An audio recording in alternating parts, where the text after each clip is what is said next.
Sorry, I was like busy like setting everything up. I think we're live. Oh no, we're not. You're good. Yeah, we're live. Looks like the stream was deleted. We're live and have a viewer. One viewer. Here we go. Wow. Log in and ask your questions. Yeah, exactly. Woohoo! All right, so welcome to another Run Wild with us. Ask us whatever the heck you want. I'm Lisa Kastner. I'm the founder and executive editor of Running Wild, which now currently consists of Running Wild Press, Rise Press, and Monsters Books. And it will soon have 2 new imprints. And I just need to keep writing certain people to get me stuff in order for that to happen. Yeah, I know for a fact that it's in the email in tray. Okay, all right. That means you send it in the last minute. That's a tickler. No, that's huge. So I'll circle around. All right, cool. So I'm here with one of our phantasmagorical acquisition editors, Ben White. Oftentimes we're actually here with another one of our fantastic editors, Peter Wright. And sometimes we're even blessed to have a couple other folks come along as well. But you know, we're all writers. Some of us are poets. Some of us are, well, we're all editors as well. So, you know, this is your opportunity to, and we've all been around a while, even though some of us would like to pretend that we're half our age. That's probably me, but I'm just saying. I tend to be childish, and as I was just saying 5 minutes ago to one of my mentees, I tend to have insert foot and mouth disease. So that only makes these much more entertaining. So again, this is your chance to ask us whatever you want. I see we've got Rod online. Hey, Rod, awesome to see you. He says, hey guys, I have been buried in work for some time. Thought I'd come up for air and say hello. Hey. So Rod says, how you doing? What's new with Running Wild and Rise? Well, I'm gonna defer to Ben to give us some updates on what he's been up to and what's going on, and then I'll take a crack at it. Yeah. As of today, I finished the first go through. Well, actually, it's kind of the first 1.5 go throughs of a novel. It's back in the hands of the author to follow me through, and I'll circle back and follow her through. And we should have that ready for production next week. Wow. So that's another one down and something else waiting for me, I'm sure. Oh, yeah. But, don't worry, I'll be right behind you. Yeah. I was like, hey, you want to do this one? I got one. And I've also got the poem anthology. You got to get back in there and show it some dedicated love to get those poems selected and let the poets know that we're alive and working on it. Excellent. And that's it. That's it. I do have some already waiting for me. I've got Rodolfo's book, and talking to Rodolfo, he's another editor / author for us. Yep. And he's finishing up one that he's editing and waiting on me. I told him the Ides of March. So I'm only 4 days late. Yeah, you know, it's close enough. It's fine. Yeah. It's fine. He said, when do you think you can start on my novel? I said, well, how about the Ides of March there, Shakespeare? And he said, okay, sounds good. Okay. Yeah, no, so you're obviously bored. Like, clearly you don't have anything going on. It's a big basketball time of year too, but that doesn't get in my way at all. No. That doesn't get in my Kentucky raising at all. No. Teja's like, I made it, Lisa, I made it. Woohoo! That is awesome. Well, let's see, what am I up to? So I'm going to be pitching our catalogs for the fall. So that's September 1st through the end of October or end of December, 2025 to the Salesforce at IPG. That's our distributor. So I'm doing that on Friday. So I've been prepping for that. And then we are actually in a program, a small business program, and I got a note, as well as a bunch of the other small businesses that are engaged in this, that we have to be prepared to pitch tomorrow to capital investors and bankers, and let them know what we do, why we rock, / what makes us different, and then what do we want the money for, and basically what the return might be. So I had the first two. I had to come up with the second two. So I'll be practicing that after this and after I actually eat something today. And then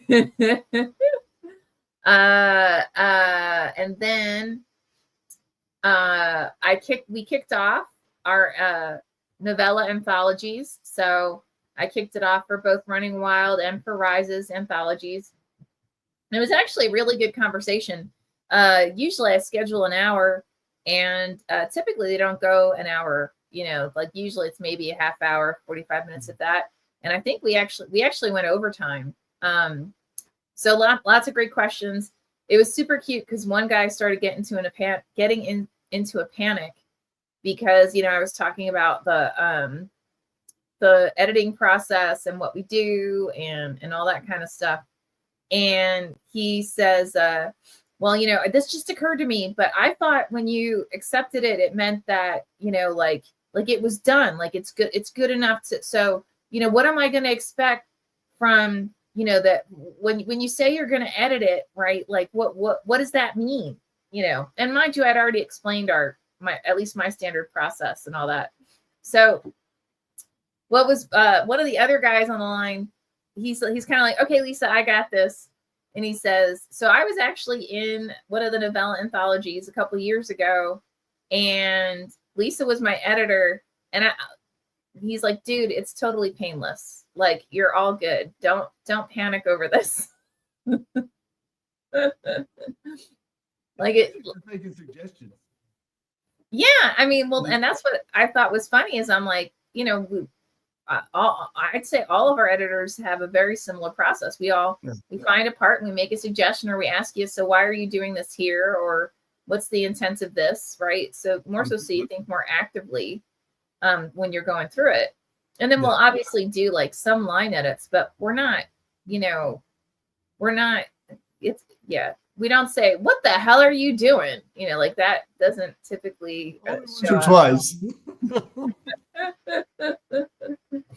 Like if we hit that point, then usually we're going to ask for a phone call, right? Like, I think we should probably chat. Like, I hit a part that's kind of like, So, and then we're in the final stages of an incredible poetry collection that we'll probably put out next year during Women's History Month, because it's about I believe, if I remember correctly, it's called Erasure, and it's about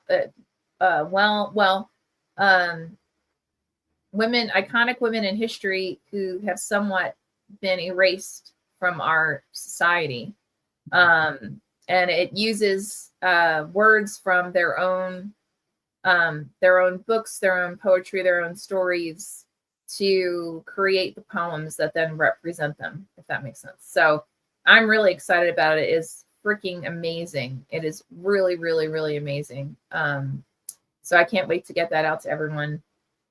And then I'm also working on the third novel in what I lovingly call the Cure series.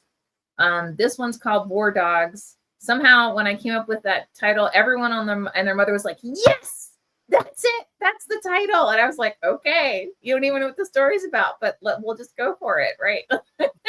Like, sure. But I've got over 45,000 words so far. And I have to say, anyone watching, if you ever have a hard time with knocking words out, just, and I do air quotes in the just part, right?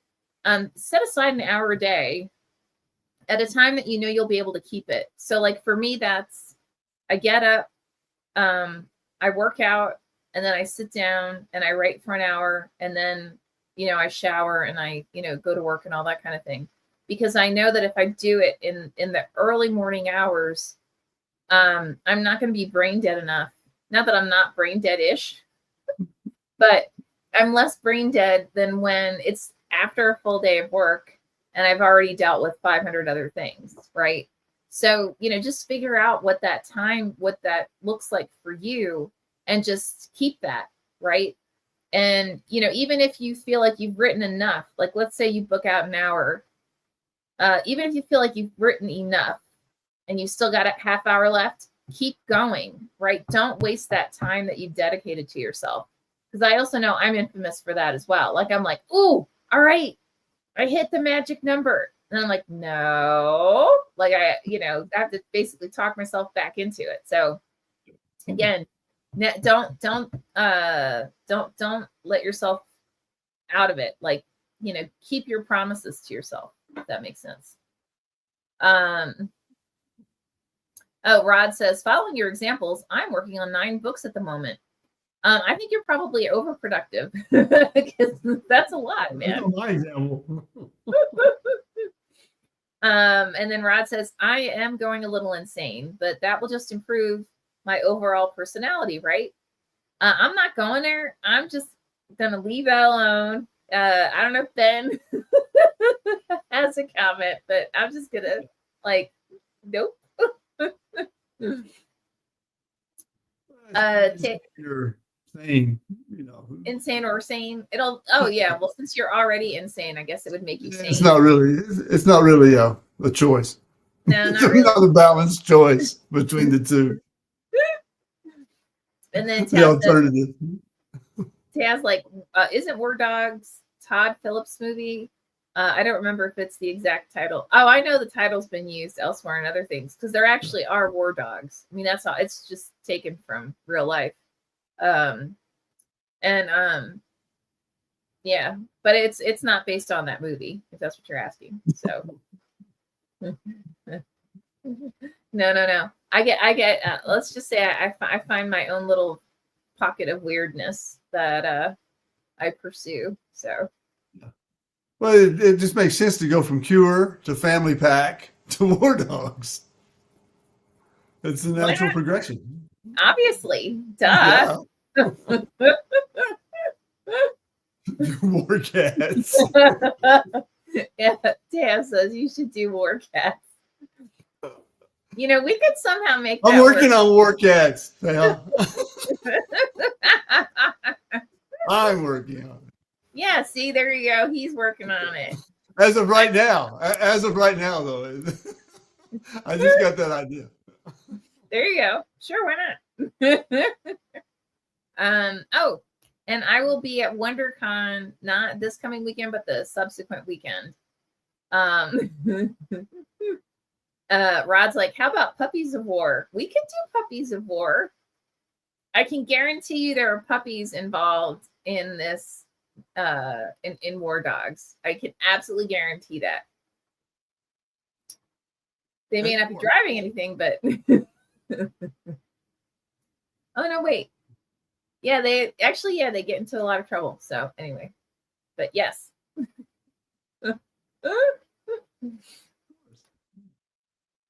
So I think that's all the big stuff, right? I just need to get you and Peter off your tushes. That's all. Yeah, that's right. Yeah. But isn't AWP in LA this time around? Yeah, but they didn't we submitted a whole bunch of proposals. Yeah. And they just turned them all down. Oh no. Yeah.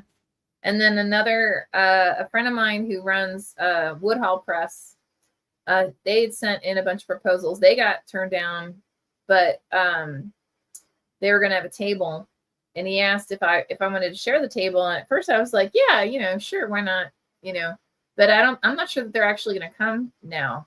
I think for a variety of reasons, but I'm hearing quite a few people were turned down for their AWP proposals, and what was weird to me was like the people I was talking to, they're all locals, and usually AWP goes out of their way to accept proposals from whoever's local.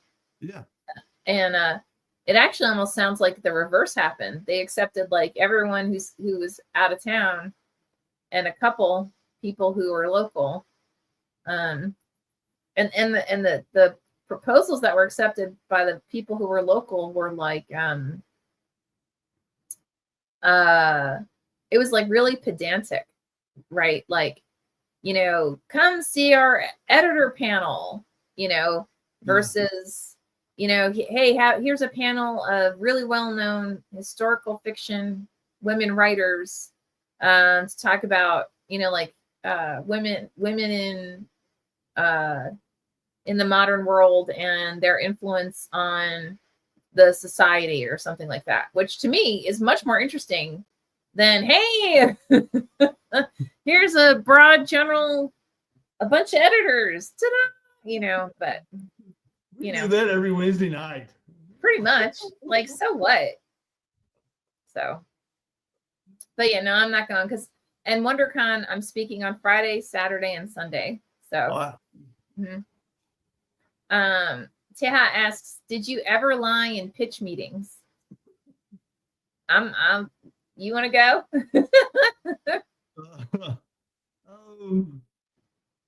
I can say no. No? No, because I think that would be well, anything I'm pitching, I want it to stand on its own merit. So you can't really lie. No, your turn. In a closed pitch session where it's just acquisition editors and like our key people, no, because it was because I think we all know we can be honest with each other, and we also know that we've got far too many submissions not to be honest. Now, in terms of like, so here's a clue for anybody watching. If you pitch to me at a conference, I'm going to give you my card. I'm going to tell you to submit the full manuscript to us. So, I mean, that's a default. I've never not done that. And honestly, it's because we don't have, like, you don't have to have an editor or an agent to submit to us. And a lot of times authors are really, really, really bad at describing their stories when they're trying to pitch in person.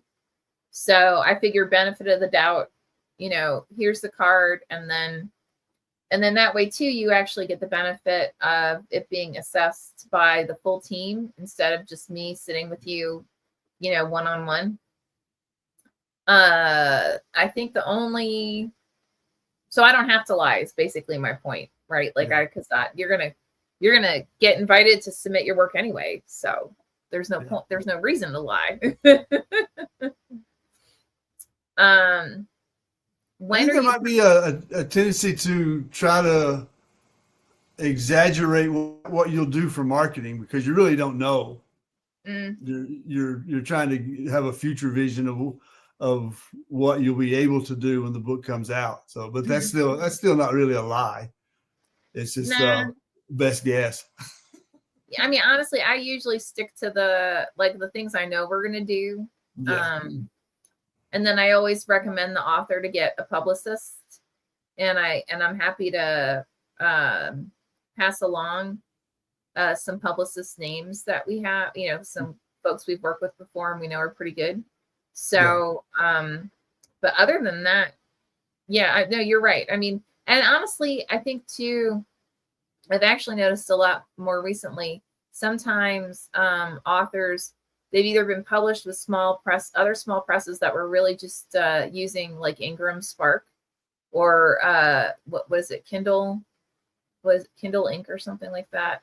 And so they're not really familiar with a standard small press and what they can do for them. And they also don't know, they don't really understand what larger publishers do for them.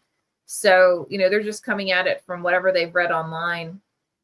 and or what they've heard, like from a variety of places. I mean, I was actually surprised because we had an author recently who came to me at the last minute, and so she's going to be, let's just say she's going to be overseas, and a bookstore she had gone to see if they would be willing to do a signing agreed, and they said, oh, and can you have the book translated into our local language? Well, they asked this question, I want to say the beginning of March, and she'll be there in like the end of May. And I'm like, wait, you want a fully translated work that's already, it's fully printed and everything in 2 months, and it's been shipped overseas. Like, that's just, and yeah, I'm like, I don't believe that's actually physically possible. I mean, if you want it in like 6 months or 8 months, then we could, rush that, but it also means it's not going to be available anywhere else. So, but yeah, I mean, we get some weird stuff like that sometimes, or, I still find it fascinating the number of authors we've had who had worked with the large houses and were so disenfranchised with their models for interacting with authors and what they do and don't do, that they they came back, and some specifically to us, like they only submit to us at this juncture. So that does actually surprise me. But yeah, I mean, there can be a tendency to lean towards this is what we've done in the past. Like we've had an ad in Times Square. Again, though, it was like a dark fiction thriller, and she had already been named like one of the most anticipated books for the month by like Vogue or something like that, right? So it was like, all right, let's see if we can get any real traction for the book from this. So but are we going to do that for everybody? Oh, hells no. That was called putting a loan on my house. Like, no, I'm not putting a loan on my house for every single person who comes in and says, look at me, I'm fabulous. Like, no.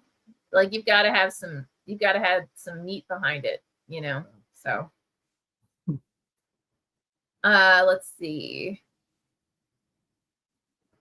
Ben, are you lying now? Well, of course he was.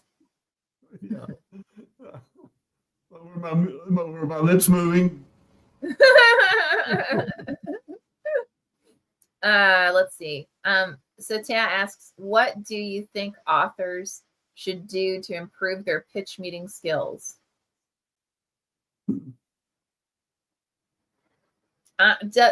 Pretend that you're just talking to your best friend. Like, go prepare, right? I mean, honestly, I get this from when I used to be in theater. Prepare, memorize everything, right? But then when you're actually in the room, don't feel like you have to just regurgitate whatever it was that you had written. Just go with the flow. Mm-hmm. I don't know. What do you think, Ben? I think it's, of course, it's practice and comfort and confidence, but it's taking yourself out of the equation and putting your book in the center. Because that's who you are. Unless you're a really big name, who you are really doesn't matter. It's all about the book, and what makes your book different or stand out, or what reasons are there to read it, and that's what you really want to practice and focus on. And know, I think there's some authors that don't know. Well, I wrote it. That's why it's written. Yahoo! And then the next step is that pitch for it, to say, well, why'd you write it? Why was it written? Where does it fit? What who's your audience? And I don't think authors necessarily think about those things, and they should. I think they should prepare for that. So where does this book fit? Or where does it not fit? And this is why it doesn't fit, and that's what makes it good. And because it doesn't fit, and that's okay too. It's just a matter of author knowledge about the book itself. Well, and then you have to be prepared for the part 2, right? Because there is such a huge influx of stories out there right now. There are so many people who are deciding that either, this is their side gig, or they want to make this their full-time job, or this is just a passion, or they're going into retirement and God damn it, they're going to pursue what they've always wanted to do. So, knowing that there is such a large influx of storytellers out there, you have to be prepared to talk about. So what is it that you're going to do to get this out there, right out in the market? And that doesn't necessarily mean that you have a big social media presence. That is always helpful. But like, if you're writing a book about archaeology, or the main character is an archaeologist, and you go around talking about archaeology in some capacity at like conferences or universities or whatever, guess what? That's your platform. And you need to be prepared to talk about that, because that'll let them know that, that you actually are used to speaking to people in a public capacity. And so you probably would be okay to speak in front of, booksellers or librarians or what have you. Right. So, really keep that in mind, that it actually is important. So, Tia has like, so pitch meetings start with, "What's up, homie? This book is a banger, man. I cooked it so hard." I mean, you could try it. Just don't come to me when they tell you to fuck off. Write it down. Yeah, when they tell you to go screw off, don't come to either one of us, because you came up with that on your own.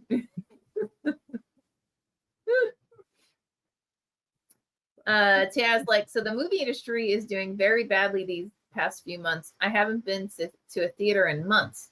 I used to watch 50 movies a year, but the movies have been really bad lately.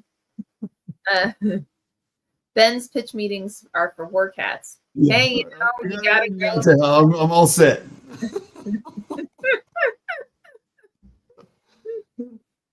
See, you were the inspiration for war cats.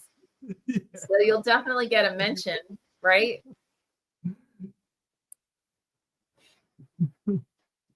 It's coming. It ain't written yet, but it's coming. I have to admit, my tendency is I only go to the movies now if it's something that's more like epic, and then everything else I basically watch on my monitor at home. But yeah, I mean, it needs to be like an experience now for me, that more than anything. Like, it can't just be going into a grimy theater like I did when I was like 12 for, the afternoon theater on Sundays and catching a couple of films in the middle of the day. So, yeah. And you notice with the Oscars, creativity is going overseas. Oh yeah, and a lot of the winners are from overseas. The creatives are not being encouraged in the U.S. like they were, which may have something to do with the output of movies. Because we really do need one more remake of A Star Is Born. I think would be good. At least one more. At least one more, if not 4. Not 4 more. Yeah. Why not?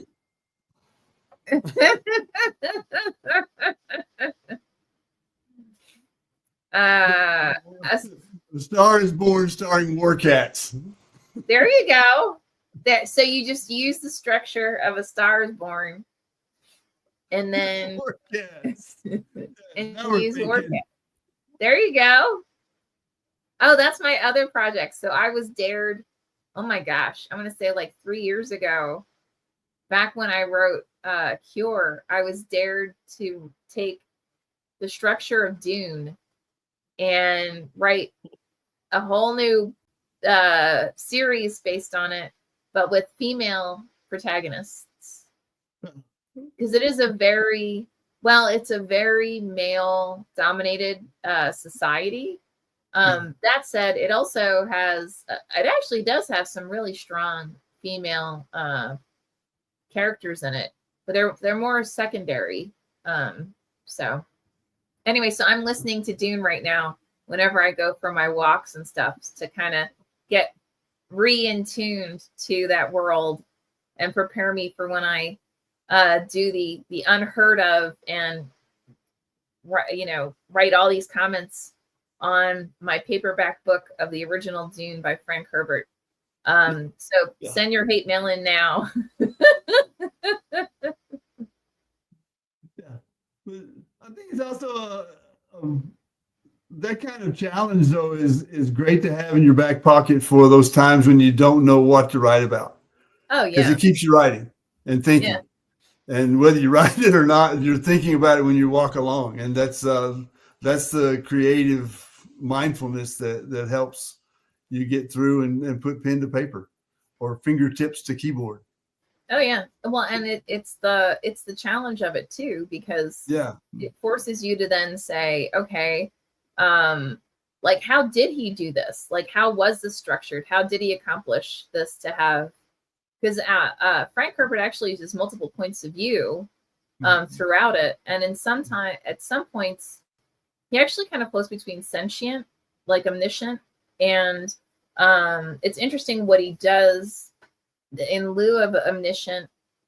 He has it's interspersed with basically like a memoir or personal notes of a princess in the future who looks back on the events that are occurring within Dune itself.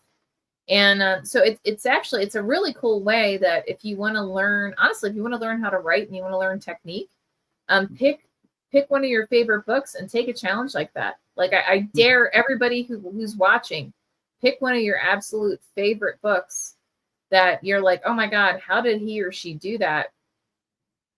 And break it down in terms of structure, and then pick how you're going to change it in whatever capacity. So like for me, it's more natural to go with making the primary character a female, but you can do whatever you want, right? Like whatever you want to. And by the way, when I say take the Dune structure and create a new world, I don't mean like I'm just going to basically take Dune and change the main characters from men to women. I mean, I'm looking at the key plot points and elements within the work and how Frank Herbert interwove them. And then I'm going to take that and then say, okay, how can I then use this in another world that I'll create? And because honestly, it would not be effective. It is so male dominated, especially in the opening chapters. There's no way what some of these characters do would be believable if I just changed he to she. Like there's no way, women wouldn't do this kind of. Yeah. You fill in the expletive for yourself, but yes. That's not the challenge either, though. That's too easy. That's not the point. No, exactly. That's not the point. Yeah. So, but doing stuff like that. For me at least, it's fun, and B, it really, to Ben's point, it really keeps you thinking and active in what you're doing, and it forces you to really kind of to learn from everything that you're reading. So. So Teha asks, do you listen to music while you write? So honestly, I don't, but it's because I can listen to like jazz or classical, because I can tune that out. Like it can still kind of influence me in some way, but not, but if I listen to anything with words, I'll go back and look at it and I'm like, how did the lyrics to whatever end up in this story? Oh shit, it's because I was listening to it while I was writing. I seriously, that's exactly what happens, or I end up like dancing around in my living room, which, I'm sure, my husband would love that, but it does nothing for me in terms of actually accomplishing what my writing goals are. So I don't know. Ben, do you listen to music while you write? I can, but more than likely I'll have the TV on, and because I write in journals on the couch and the TV's in the background, and it'll sometimes you'll get ideas from what you hear, and sometimes you get better ideas from what you thought you heard, because then you get to this twist and say, well, that's an interesting line. Let me think about that. No, that's true. And I used to one that I could never listen to, especially writing poetry, is listening to Dylan, because those lyrics, the lyrics are too thought provoking to write about. You know, I'm sure that I've got Dylan influence in some of the things I write, but I can't write when I'm listening to it. And it's such a great use of adjectives, and the visual adjectives that he uses. You know, I'll steal that technique later, but I can't steal it when I'm listening. So, I mean, at least yours is Dylan. Mine is like, you know, anything from like Metallica to the Jonas Brothers to, you know, Pink. It's just like whatever. So what's the big one right now? Her name's like Chanel something, and it's what, Pink Pony Club? Yeah, all the lyrics to Pink Pony Club, which actually is very thought provoking, and it has a lot of additional meanings. But it's also about a strip club in LA. That's the inherent story to it. So. And how a young lady runs away from her home in Tennessee and decides she wants to start a new life in Santa Monica, and she dances at the Pink Pony Club, which, by the way, the club it's based on in LA is a gay club. So there's no way her non-gay Heine would be dancing at the male gay Pink Pony Club. Just saying. But hey, whatever. Yes. So Rod asks, much research indicated that my writing is most comparable with Richard Lehman. Easy, smooth prose, not afraid to go to taboo subjects. I'm likely not in his class, but perhaps the category. Do you think I'm okay, or should steer my writing elsewhere? Oh. All right, Ben, you nodded your head first. That's all you. To answer the question, yeah, you're okay. I think there's a foundation for every writer, and of the influences that you identify with and are compared with, but don't let that overtake you. That's the danger. And say, well, if I keep going, I will be Richard Lehman, and that's not the goal. The goal is to leap off that. Use that foundation as a place to leap from, and you know, don't give up. You know, should steer your writing somewhere else. Your writing will steer itself if you're not trying to be somebody else. And I'll go back to my Dylan reference. Dylan's Dylan, and if I come up with a phrase or something that fits what I'm writing, and it's based on his influence, that's based on his influence. It's like some of his sons said for the Wallflowers. Jakob Dylan said he is very thoughtful about the words he uses in the songs he writes to avoid being Bob Dylan's son. and growing up in that house, you can imagine what he was around coming up. And Jacob says that's the work. The work is to avoid being little Bob Dylan. And Hank Williams Jr. couldn't do it. Hank Williams Jr. turned into little Hank Williams Jr. or little Hank Williams. And that's what you don't want to have happen, to get an influence or an admired writer and try to become that writer. Don't. Use the admiration to do your own stuff and venture out, and let your writing steer where it's going to go. Yeah, I mean, and be realistic. So write, know why you're writing. And what I mean by that is, if you are writing because you want to tell a great story and you want to, put something out there that's like unique and different and everything, do not go into it thinking that you're going to be the next J.K. Rowling, right? That's not, generally speaking, that's typically not how this works. Typically speaking, what happens is, if you're writing because you want to mass produce work, then you specifically focus on like romance writing or thriller writing or mystery writing or other genres that are mass production and that you can actually then break into by either ghostwriting for someone or writing for some like mid or some imprint where they're going to want you to churn out the stories, and it's going to be based on a very specific model, right? If you really want to, more so, as a dear friend of mine says, if you want to produce art, then you should do that. Then you should produce art and you should submit it to places or self-publish it where you feel as though it would be best represented, right? And if you want something in between, again, it just goes back to, if you're writing for money, that's awesome. Do it. And just be realistic about what you can write that will actually make you money. And that out the bat.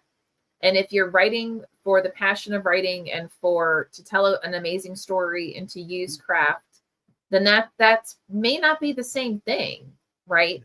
I mean, when we're talking about, I was actually just talking to one of my mentees right before this.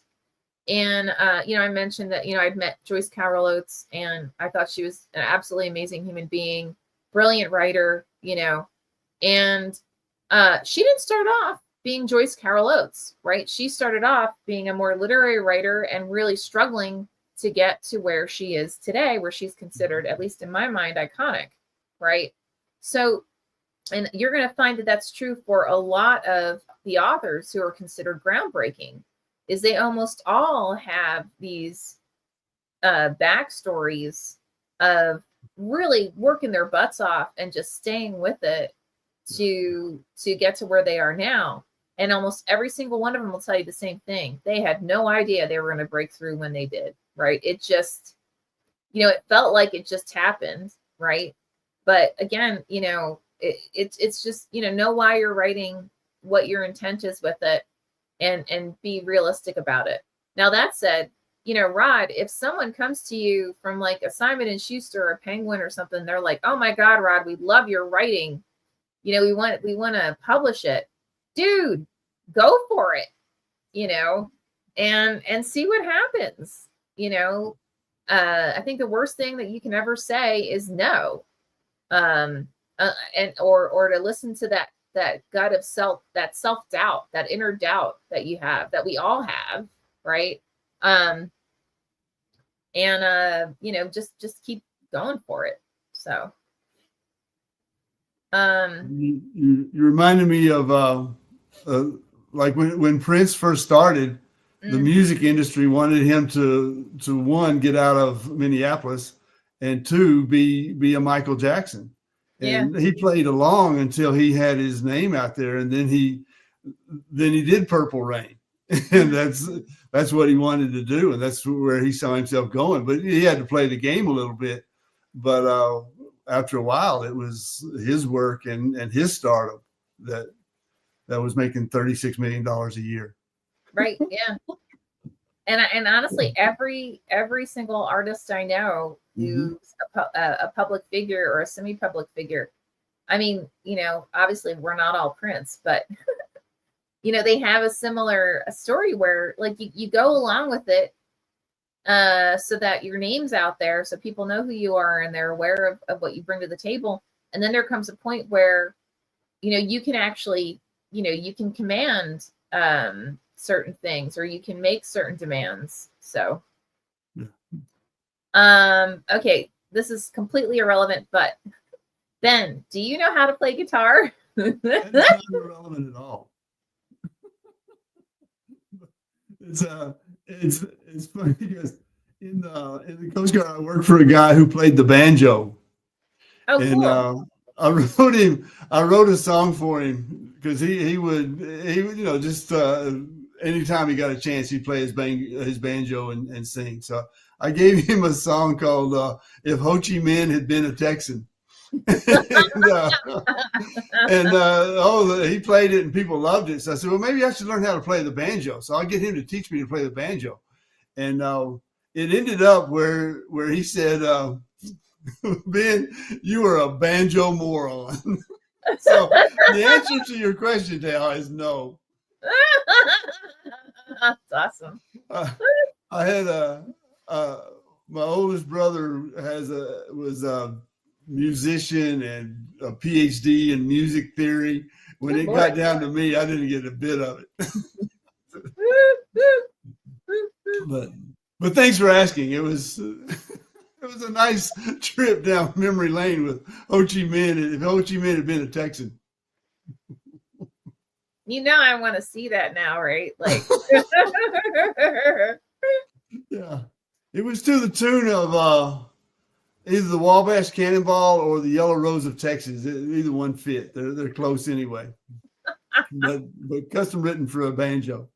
okay. All right. Rod says, I have always loved the wisdom of Ben. Well, as you should. I mean, that's why the man's here. Taya asks, so Lisa, how do you find these places about investors and stuff?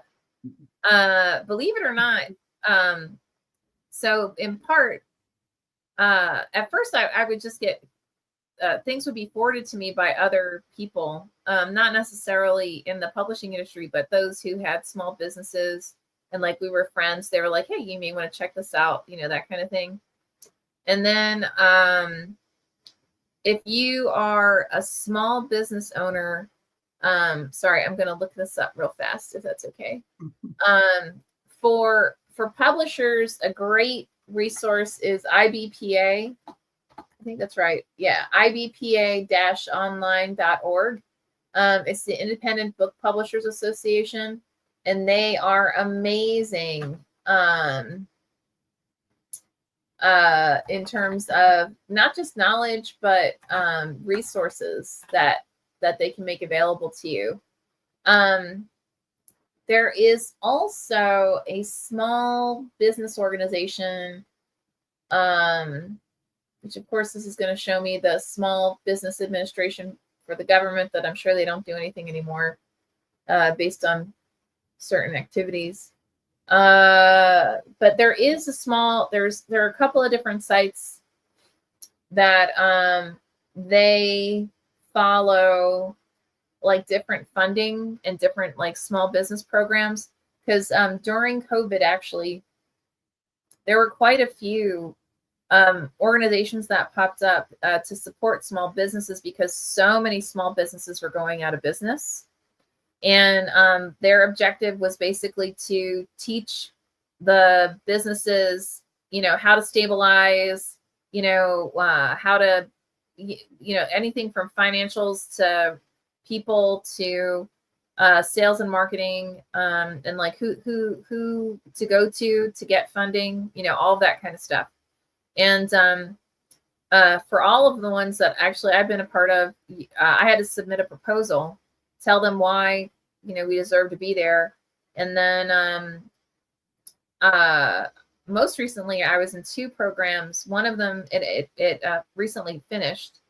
And that one culminated in, actually, I had to go around and pitch to different investors, but I didn't have to. So I was just there to build relationships.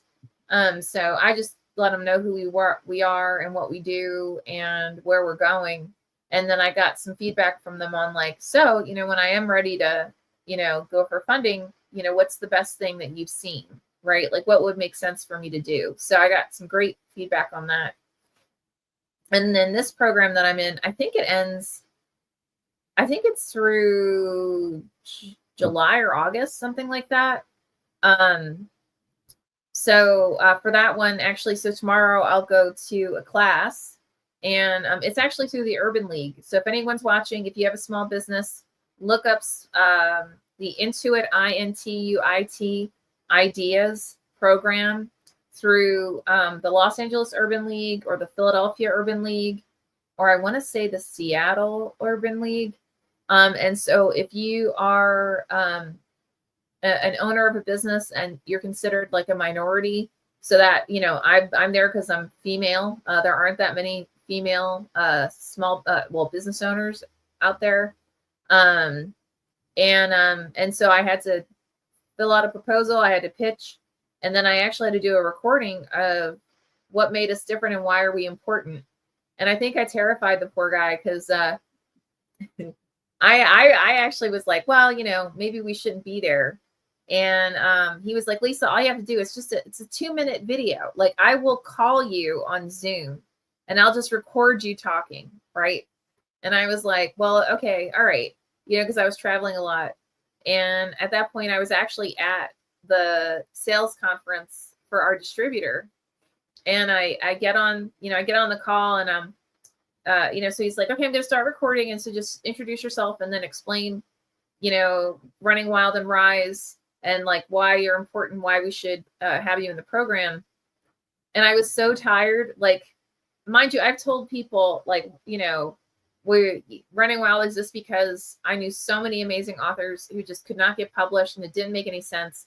And then we created Rise because when we actually dug into it, I think it was in 2021, the New York Times had an expose on the fact of all the inherent biases that exist within mainstream publishing. And because of that, it means there are huge gaps in terms of representation for anyone other than Caucasian, and in some ways, like female, period, right? Both behind the scenes in terms of the decision makers and those who are writing. And I was so tired, I just blurted out, and we're important because it's just goddamn wrong. And the poor guy on the other side just looked like, oh my God, she's lost her mind. But he was very polite about it. And because I just kept babbling that, you know, all of this is wrong. You know, we're here to tell stories that represent people, and people want stories that represent them. And God damn it, you know, we're going to make all this change. You know, how dare this be the existing model, you know? And so when I finally got myself to stop babbling, he turned off the recorder and he was like, okay, well, I can't promise anything, but I'm pretty sure the review council will be looking over everyone's videos. And so you should hear in the next couple of weeks. And I thought, well, I just bombed that one. I just came across as like a completely psychologically nutso female, but clearly I was wrong, because I'd say actually a week later, they sent me the acceptance letter. So that's how. So a lot of it's just doing your homework. And then Rod says, me being me, my two greatest motivations, goals of my work are to achieve hope of what would be years after my death.